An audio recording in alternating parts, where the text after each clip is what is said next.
What's up mga kasir? So andito naman tayo sa Las Piñas. So itong subdivision to, Las Piñas subdivision, Gatchalian.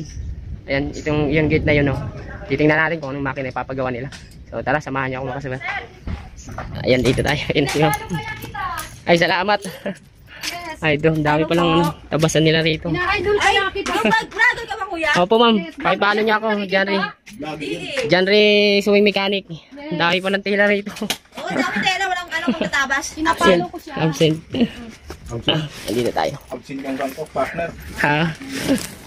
Guys, ito po si Janry. So, ito palang patahian nila rito sa Las Piñas. So. Yan, shoutout yan sa patahian nila dito. Sir, dami pala. pinaplag po kami. Oo. Saan po ba ayusin natin, ma'am? Ito po. Ay, ito. Ah, malayo-layo ito. Welcome to the vlog. Gusto ko pa dito ni sir. Wala siya. Ah, wala siya rito? Wala po. Ito yung ayusin natin yung kasi button hole. Button hole na model ito. 781 ata ito. Ano ang problema ito, ate? Nag-stack up siya, tapos nagbabali ang karayo. Nag-stack up, tapos nagbabalik. Karayon. Ayan ang ayusin natin. Intrat muna tayo. So bago tayo mag-start mga kasower, make sure at kung bago ka lang dito sa channel ko, subscribe nyo na ako, Janry Swimming Mechanic. Yan nga, nagtuturo tayo ng mga iba't ibang klase ng paggawa ng makina na pwede nyo matutunan, lalong-lalo na yung mga beginners dyan. So like and share nyo mga kasower, nang makarating sa kapwa natin mananahe dyan, may ganito silang magkaroon sila ng idea. Tara, start tayo. Buti nakarating ka dito. Opo. Saan Ito pa tayo sa Las Piñas. Ito yung ayusin natin yung storage tayo. Joke. Yung kabutol hole, ano ito, 781 to. So, problema daw dito, babali ng karayom, saka pala-stack up. Mukhang tagalan natin. Na-stack natin nila to. Ayan, ayusin natin lang. Grabe, tigas pa lang ako. Sobrang tigas. Malalangan talaga ito, kaya pala sabi niya ito. Pag hindi nakaya, tigilan. Ito, tanggalin natin to. Check natin to rito. Bakit ganun? Check natin lahat yan. Natin na ito. Ayan, tanggalan natin to. Ayan. Check natin yung bearing niya. Bakit ayaw umikot nito? Tigas talaga, oh. Tayo dyan. Tigas. Ang galing ko muna ito. Pero matigas pa rin talaga, oh. Patay tayo dyan. Tigas talaga. Kailangan ng palitan na bago? Kailangan ng palitan ito. Oo. Ikot naman siya rito.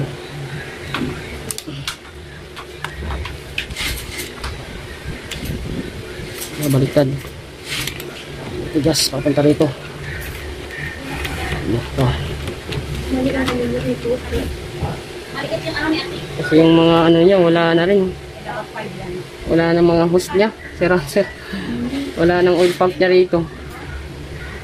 Nakto. Kaya pala. Ano siya ng langis. Ano. Yung oil pump niya rito. Wala. Natuyuan. Pero madali talaga siya masira. Sisira talaga to kasi wala siyang ano dito. Gaya ng langis. Pagilid natin ito. Natin siya. Tanggalin natin tong dex gear na to. Bakit tayo umiikot? Tigas, oh. Ayaw talaga. Nakitaan natin mga kasawar, wala yung bilog niya rito. Mapang-iikot siya sa ano dito. Mahalaga kasi yun. Kasi hindi talaga pa iikot din to pag ano, wala yung dito. Ano ba ilang? At tayo. Tanggal ko na.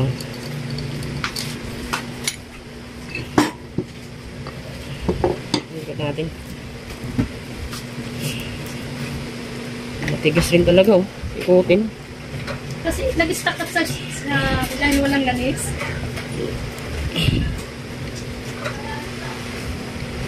Ito. Matigas rin talaga. Yan lang. Tanggalin natin to. Tingnan natin kung masyado masikip lang to papunta ron. Huwag natin yan. A few inches later. Grabe, pukpukan ng ginawa ko dito. Pinukpuk ko to siya dito mga kasuwa. Ito, yung gear niya. Para lang umikot. Ayan, umikot na siya. Babalik na lang natin ito papunta ko rin doon. Ayan. Bumara siya.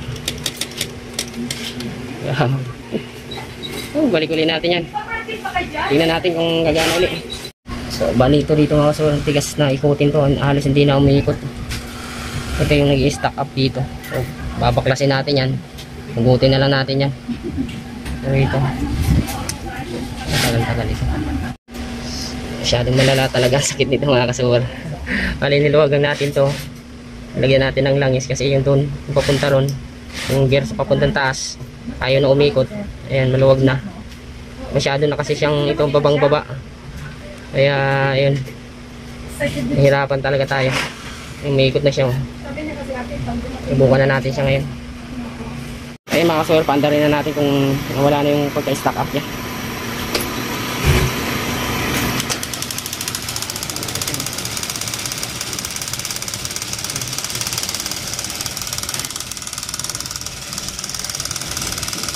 Tuloy-tuloy na. Umiikot na siya kanina kasi hindi talaga umiikot eh. Ayusin pa natin yan. Kakabit natin ito. So ayan mga kasawar, naikabit na natin siya. Subukan natin siya ngayon kung mag-stack up pa ba.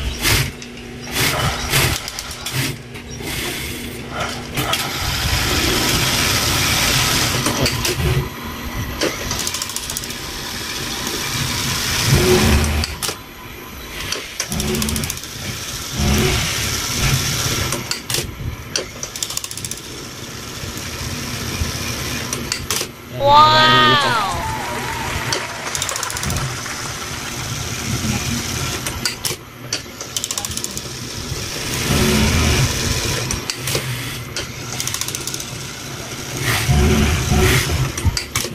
Okay. Ayun, papaganahin natin itong blade na to. Kasi nahawakan pa natin to kasi itong tanhi, nag-i-stack up siya rito. Yung blade.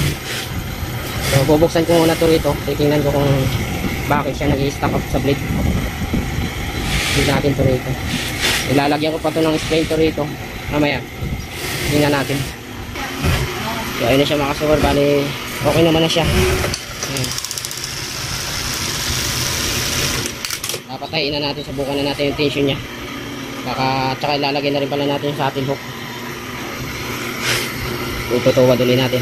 Itatagilid. Yung timing mga kasawar, wala rin. Ang layo ng timing. Layo. Locker nyo. Layo sa karayom. So, timing natin to ulit. Pag-uwi natin timing. Tuluwagan natin to niya. Tulak natin papunta ron. So, may vlog na rin ako nito mga kasawar. Panoorin nyo na lang dyan. Paano pag-timing niya. So, bali, pinasadaan ko ng pinasadaan na ito. So, yan. Subukan na natin yan. Patay.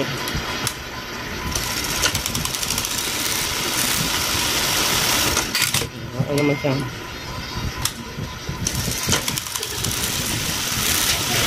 Dati maingay ito, dati. Ayan, okay naman. Yung blade nga lang mapurol. Sinubukan ko lang na ilagay kasi mapurol yung blade eh. Ayan, okay na siya.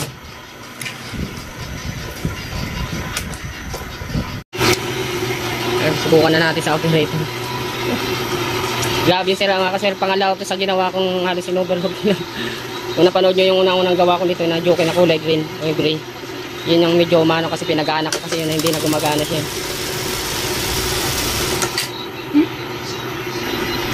Hindi ko hindi papirin. Ayan na siya.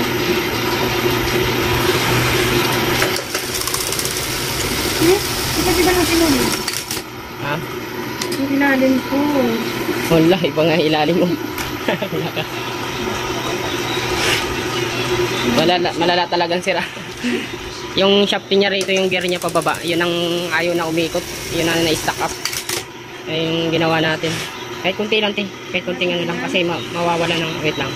Kasi ikawit mo to rito para bumagsak yung blade.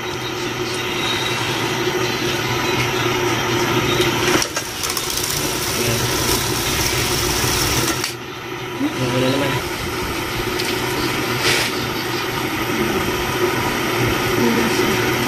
Yan, kawit mo na lang dyan.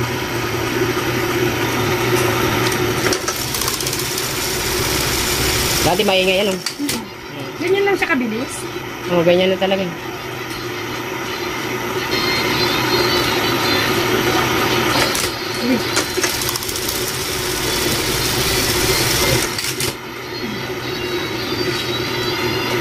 Ilang patak yan? Dami pa lang. Ano? Hmm? Marami nga eh. Meron pa nga to 10. Okay. Tignan natin. Okay na, may ilalim Ano na. siya? Okay. Yun ang ginawa natin mga kasor. Yun yan, stack up siya talaga. Sobrang pagka-stack up niya yung shafting niya rito, papunta rin sa baba at sa ano, dito. Na doon na i-stack up. Yung ginawa ko doon kasi masyadong masikip siya gear niya doon. Binuwagan ko tapos pinaglalagyan ko ng langis. Yun, tsaka dito, nag-i-stack up din siya rito. Yung gear naman dito, pinukpo ko papunta rito. Nilagyan din natin ng langis. Maraming ginawa ko. Tapos yung blade, bigla namang di bumagsak yung blade. Inayos din natin. So, ayun. Salamat dyan kay ate. Salamat sa pagpa, ano niya dito. Kontak sa atin, pagpagawa dito sa atin. Ang daming problema, no? Nakalis pa. Dito po.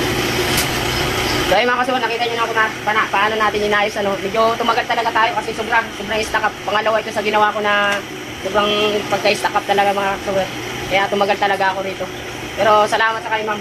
Nakatiwala sa pagpagawa ng makina niya dito. Ayan. Lakay sa patay. Ayan, patahian nila rito. Ayan. Shoutout dyan sa patahian. Sa Las Piñas. Kita kayo dyan. Kaway kayo dyan. Ayan o. Ayan, panoorin nyo sa dyan sa Wing Mechanic sa YouTube. So, extension ng patahian nila rito. Yes. Dahil pala rito. Wow! Meron pa dun sa kabila. Ay, mag-rewind? Okay, subukan natin yan. Ay, shoutout dyan sa patahian nila dito. Hindi, kinuha kayo sa akin. Sa Las Piñas. Ayan, shoutout dyan. Dito pa to sa loob, meron pa sa labas. Ginabi na tayo rito. Ilang makina nagawa natin. Okay na siya? Okay. So, ayun, hanggang dito na lang. Salamat ulit eh.